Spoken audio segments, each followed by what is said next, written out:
Сәлем баршаға. Осыдан бірнеше апта бұрын Cadillac Escalade'ге шолу жасап, Олжас Оқас YouTube арнасында жарияладым. Пікір жазғандардың арасында бір кісі Олжеке көзілдірік үшін монитор айнаға қараған ыңғайсыз екен, дискомфорт дейсің, содан мүлде құтылғың келмей ме? Лазерлік операцияға қалай қарайсың деді. Мен бұған әзірше қаражат та, уақыт та жоқ деп жауап бердім. Артынша Инстаграмда жекеге шығып телефон номерімді сұрады. Алмастық, сөйлестік, сөйтіп Өскеменге шақырды. Баяғыда кітап көп оқитынмын. 2-3 курста оқып жүрген кезде мен мына романға сүңгідім. Былайынша айтқанда, Қажығұмар Шабданұлының автобиографиялық «Қылмыс» деген романы.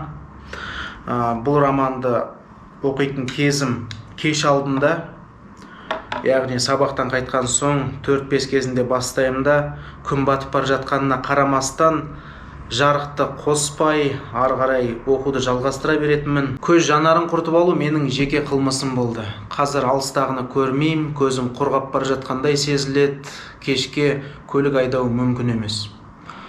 Жөндеу керек деп шештім, жолдастарымның көмегімен.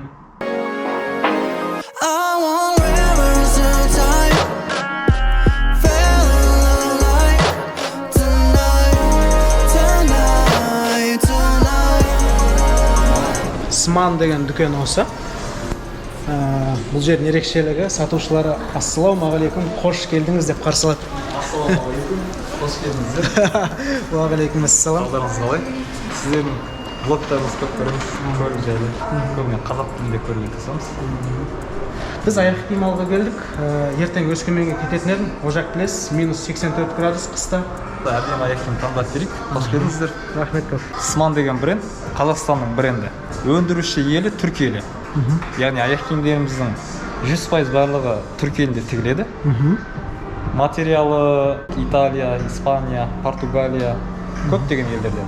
Маған ең шыдайтын тері қандай болады? Бұқа терісі, ірі қара терісі, яғни. Ең қолданыстағы көп терілердің бірі ол Өзім сияқты. бұқаның терісі, ірі қараның терісі. Ең нәзік терілердің бірі ол бұзау терісі болады. Бұзаудың терісі өткені жұқа болады. Табиғи жүн, ұлтарақ, тобық, Сман қызметкерлерінің күнделікті қолданатын сөздері. Қазақи бизнес жүргізуге бола ма? Қазақ тілінде бизнес өте ме деген сұраққа жауап берем. Әрине болады.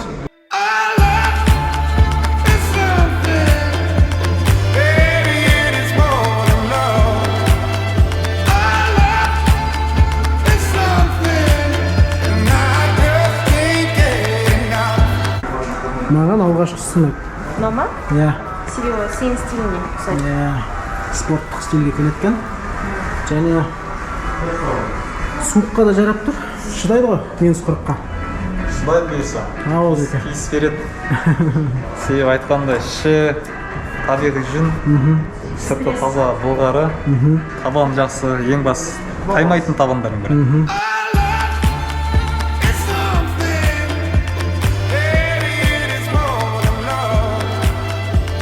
Әсел, самолетқа отырмағанға қанша болды? 1 жыл, 2 ай. 1 жыл, 2 ай. Мен соңғы рет барғаным Стамбулға. Мен соңғы рет Астанаға ұштым, сергекті түсіру үшін. Естеріңізде шығар? Сергектің сергелдеңі. Мен қыздармен қыдыру үшін Стамбулға бардым 2 аптаға. Мақтана бермеш. Ассалаумағалейкум. Уағалейкум ассалам, қош келдіңіз. Рахмет. Оғыз Доғанның сүйікті авиакомпаниясының самолетімен ұшамыз.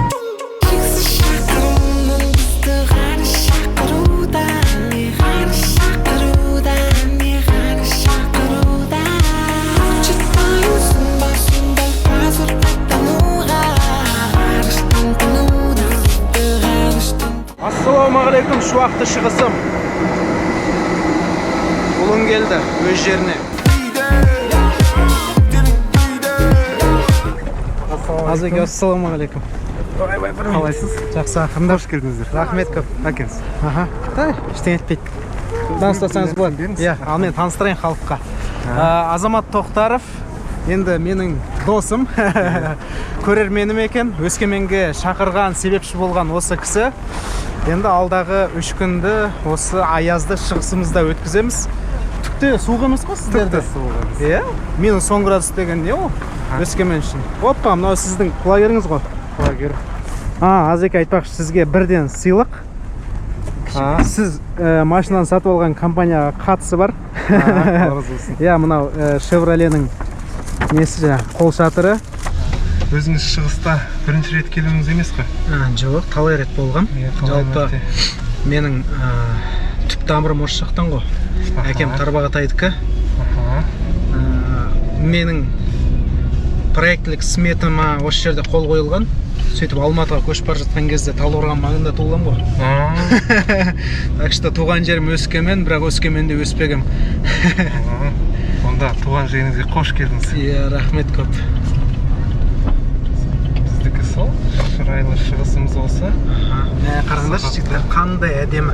Қыс деген осындай болу керек қой. Алматыдағы сияқты балшық емес. Жалпы осы очки киетін адамдардың жәнегі өзі қорқыныштар бар ғой.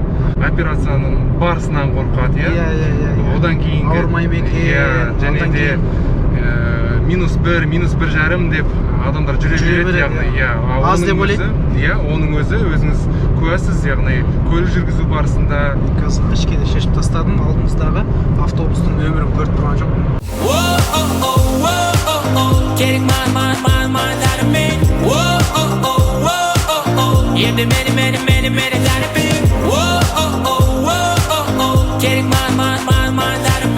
Накибама. Ш-и-на-ка-а. И-ма-ша-на. Болды, басыңыз талағаныз. Қазіргі көзіңіздің жағдайы, оң жақ көзіңіз -1,5 дейміз, сол жақ көзіңіз -1,25. Және де осы минустың салдарынан сіз алыстан бірінші бағанды ғана оқып отырсыз. Достар, Манас Шаяхметовичпен танысып қойыңыздар. Офтальмолог болып жұмыс істеп жүргеніне 20 жылға таяп қалды. 2003 жыл бастапты. Бұл кісіге емделуге адамдар Шымкенттен, Атыраудан, жалпы Батыс Қазақстаннан, Солтүстік Қазақстаннан, тіпті Ресейден де келеді. Мінекей, келіңіздер, емделіңіздер. Өскеменде мықты мамандар істейді. Өскеменде АДК бар екен. Оның оң жағында Royal P деген қонақ үй бар. Біз сол жерде тоқтаймыз. Болғым келеді ғашығың, дымқамен бермей менің көзіме қарашы.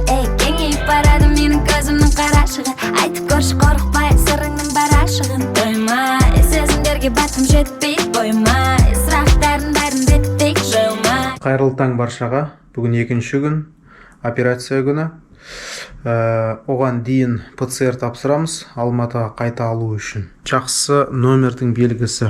Интернеті бар, теледидар, әдемі көрініс. Біздікі ертіске қарап тұр, тереземіз. Жақсы үлкен төсек. Тамаша таңғас. Қайырлы таң.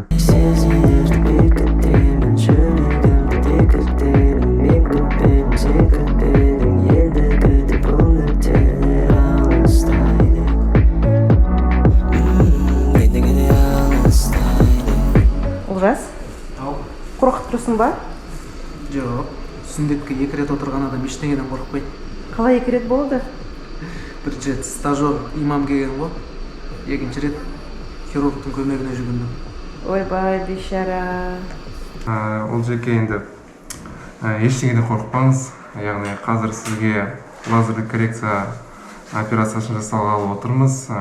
Операция жалпы ең заманауи технологиямен жасалады. Өте тәжірибелі дәрігердің қолынан өткізіп отырсыз.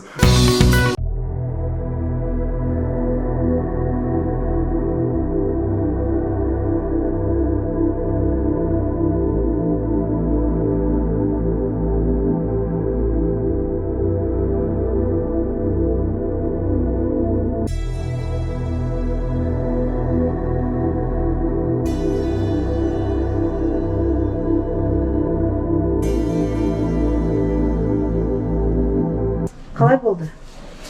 Бәрі жақсы өтті. Небәрі 15 минут, сол көзге 7 минут, оң көзге 7 минут.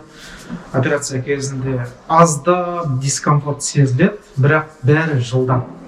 Менің түсінгенім мәселе. керек емес маған әкімнің алғыс хаты, керек емес Нұр Отанның марапаты. Халық арасында сыйлап құрмет туып елімнің көркеюіне үлес қоссам, содан артық бақыт жоқ қой. Көрермендерім, сіздерге рахмет. Сағат таңертең 10-да біздің клиникамызға кешігусіз келуіңіз керек. Біз сізге көру өткірлігін тексеріп, выпискаңызды беріп, ары қарай не істеу керектігін айтамыз. Келістік пе? Ал жүріңіздер, кішкене демалайық. Олжекен кішкене стресс алды бүгін. Бәрі жақсы болады деп сенем. Бәрі жақсы болады. Атағы тағы жүрек сен деп соғады. Көңілің жыра толады. Бәрі жақсы болады.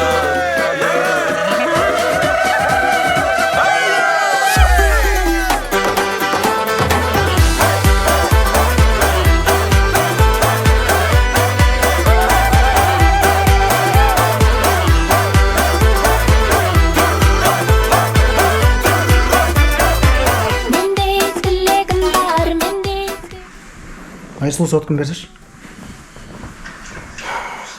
Не дедің? Әсел соткын берсеш де. Зарядкада тұр. Айсұлу дедің. Кім ол Айсұлу? Әсел дедім, қуасың ба? Қайдағы Әсел Айсұлу дедің? Құлағың тазаласа Әсел дедім. Мен келін емеспін, Айсұлу дедің. Кім ол? Әсел дедім, қумыш. Айсұлу келсін, бір берсін саған. Әкел бер. Алды, тұрда, көтер. Жақсы қонақ үйлерде мини-бар болады. Мынандай шағын тоңазытқыш қой. Ішінде тәттілер, алкоголь, сок, сусындар және әшейін су. Аздаған лайфхак айтып қойын. Егер бірдеңке қаласаңыз, ұялмаңыз, қолданыңыз, ішіңіз, жеңіз. Бірақ кейін магазиннен тура осындайын алып орнына қойып қойыңыз. Сол кезде екі есе қып құнын төлемейсіз. Ма-ка-ба. И-а. Помогай. Отлично, все хорошо. Ну, ужас, что могу сказать? Сегодня зрение 100%, все заживает отлично. С сегодняшнего дня можно уже водой умываться, вода может попадать в глаза. Но вот так тереть еще нельзя, потихоньку, да, вытираемся. Все постепенно начинаем возвращаться в обычный образ жизни. Потихонечку читать, писать, телевизор, за руль. Обязательно поделать надо зрительную гимнастику. Манас Шаяхметұлы, Азамат Тоқтаровқа көптен көп рахмет айтқым келіп тұр. Бұл кісілер өте білікті мамандар. Егер көзбен қандай да бір проблема болса, Өскемендегі Астана Vision филиалына келіп емделсеңіздер болады. Алдын ал өзіңізге немесе ұлыңызға біздің фанатымыз болса егер. Да, у меня сын фанат ваш. Обязательно передам. Впечатлен. Қолыңызға дерт бермесін. Сіз сияқты алтын мамандар Қазақстанда көп болсын және елімізден ешқайда кетпесін деп тілеймін. Мені шоу жаса деп қинамай қойыңыздар. Бүгін бір аптадай көзге демалыс беру керек. Кейін көзілдіріксіз бірінші шығарылымды осы кісілерге арнаймын. Міне Азия авто деген жазуды көріп тұрсыздар ғой. Оған қарама-қарсы площадкада, яғни мына алаңда машиналар толып тұратын. Дым жоқ қазір. Ресми мәлімет бойынша соңғы 10 жылда бұл кәсіпорынға $327 миллион құйылған. 2019 жылдың 1 желтоқсанына дейін Азия авто СКД технологиясынан арылып, көлікті басқа ұсақ торапты әдіспен құрастыру жұмысын бастау керек етті. 2020 жылдың 1 сәуірінде цехтардың жұмысы туралы баяндама беру керек еді. Бүкіл проблема мынадан туындайды. Көлік құрастыру кәсіпорны болып саналатын зауыттың профильдік емес активтері өте көп. Демалыс орындары, кафе, ресторан, қыртқан басқа мекемелер деген сияқты. Бұның бәріне көп қаржы кетеді ғой. Билік жынды емес, оның бәрін біліп отыр. Сондықтан конфронтация туындаған. Не надо снимать, не надо. Да я не вас снимаю. Ну чё вы, блин? Маған қазір күзетшілері кедергі келтіруде, түсірме, сен кімсің деп. Ол жекен ұқпайды ғой, шындықты айтып тастайды. Енді қараңыздар. Азия авто құрастырып жатқан грантасын народный автомобиль деп атайды. Қашаннан бері гранта народный автомобиль болған? міне народный автомобиль, халық осыны алып жатыр қазіргі таңда. Мемлекет қазынасынан сонша жыл бойы зауытқа ақша бөлінді, бірақ Лада арзандаған жоқ. Егер Тольяттидан машина бізге келетін болса, әлдеқайда арзан болатын еді. Сергектер Өскеменде де қаптады, Алматыдағы сияқты. Қайтып бара жатырмыз. Әсел екеміз. Жаңа көзбен, тамаша көңіл күймен, әдемі қарсы алған Өскеменге көп рахмет. Осындай аз екен сияқты бауырларым бар екеніне қуанам. Сіздерге рахмет. Олжеке. Амандық болса. Рахмет. Тағы да келеміз, түсіреміз. Күтеміз.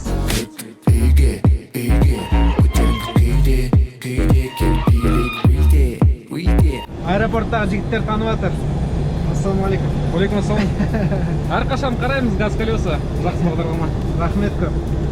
Көп рахмет сізге жұмсаңызға. Көтеріле беріңіз. Жолдарыңыз болсын. Рахмет.